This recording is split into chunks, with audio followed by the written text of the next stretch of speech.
Hello दोस्तों। 6 जनवरी के कुछ महत्वपूर्ण करंट अफेयर निम्नानुसार हैं। 6 जनवरी राष्ट्रीय युवा दिवस की तैयारी। भारत सरकार ने राष्ट्रीय युवा दिवस 12 जनवरी के लिए देश भर में कार्यक्रमों की रूपरेखा जारी की है। इसका उद्देश्य युवाओं नेतृत्व और नवाचार को बढ़ावा देना है। डिजिटल भुगतान को बढ़ाना। आरबीआई ने छोटे व्यापारियों के लिए डिजिटल भुगतान प्रोत्साहन योजना का विस्तार किया, जिसमें यूपीआई और क्यूआर कोड आधारित भुगतान का बिल मिलेगा। रेलवे की नई सुरक्षा। भारतीय रेलवे में यात्रियों की सुरक्षा के लिए एआई निगरानी प्रणाली को कुछ प्रमुख स्टेशन पर लागू किए जाने की घोषणा की गई है। भारत और जापान का सहयोग। भारत और जापान के बीच स्वच्छ ऊर्जा और तकनीकी सहयोग के लेकर वार्ता शुरू हुई है। खेल समाचार। भारतीय महिला क्रिकेट टीम ने घरेलू श्रृंखला में शानदार प्रदर्शन कर आईसीआईसीआई रैंक में सुधार किया है। पर्यावरण। केंद्र सरकार ने हरित ऊर्जा परियोजना के लिए नई सब्सिडी नीति लागू करने की घोषणा की है। कुछ महत्वपूर्ण करंट हाइलाइट। राष्ट्रीय जल पुरस्कार।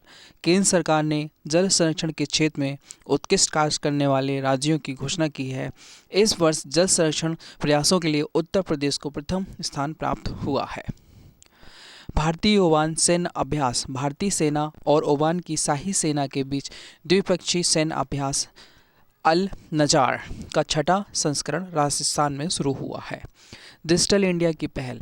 भारत सरकार ने 2026 तक देश के सभी गांव में 5G कनेक्शन पहुंचाने का लक्ष्य निर्धारित किया है, जिसके तहत ग्रामीण बुनियादी ढांचे में भारी निवेश किया जा रहा है।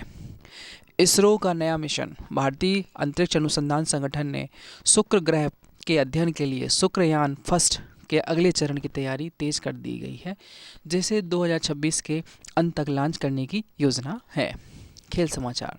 भारतीय क्रिकेट टीम ने दक्षिण अफ्रीका के खिलाफ टेस्ट सीरीज में ऐतिहासिक जीत दर्ज की गई है। कुछ महत्वपूर्ण एमसीक्यू। राष्ट्रीय युवा दिवस कब मनाया जाता है? राष्ट्रीय युवा दिवस 12 जनवरी को मनाया जाता है। डिजिटल भुगतान को बढ़ावा देने की पहल किस संस्था ने की है? आरबीआई ने डिजिटल भुगतान को पहल देने की संस्था की गई है। भारतीय रेलवे ने किस तकनीक पर आधारित सुरक्षा प्रणाली शुरू की गई है? एआई आधारित। भारत ने स्वच्छ ऊर्जा सहयोग के लिए किस देश से वार्ता की है? जापान से। स्वच्छ ऊर्जा याद रखना। हरित ऊर्जा परिवर्तन के परियोजना के संबंध में नई नीति किस क्षेत्र से जुड़ी हुई है? पर्यावरण। हरित ऊर्जा मतलब पर्यावरण से। हाल ही में किस राष्ट्र को राष्ट्रीय जल पुरस्कार 2026 में सर्वश्रेष्ठ राष्ट्र पुरस्कार मिला हुआ है? जल के क्षेत्र में सबसे सर्वश्रेष्ठ पुरस्कार किसे मिला है? उत्तर प्रदेश। भारत और किस राज्य के बीच सैन्य अभ्यास अल नजार का आयोजन किया जा रहा है? ओमान के बीच। भारत सरकार ने किस वर्ष तक सभी गांव में 5G कनेक्शन पहुंचाने का लक्ष्य रखा है? इसी साल 2026। इसरो का शुक्रयान फर्स्ट मिशन किस ग्रह के अध्ययन के लिए है? शुक्र ग्रह। हाल ही में चर्चा में रहा अमृत धरोहर कार्यक्रम किससे संबंधित है? रामसर स्थल आर्द्रभूमि संरक्षण। Thank you and subscribe my channel and please comment for any recommendation. Thank you.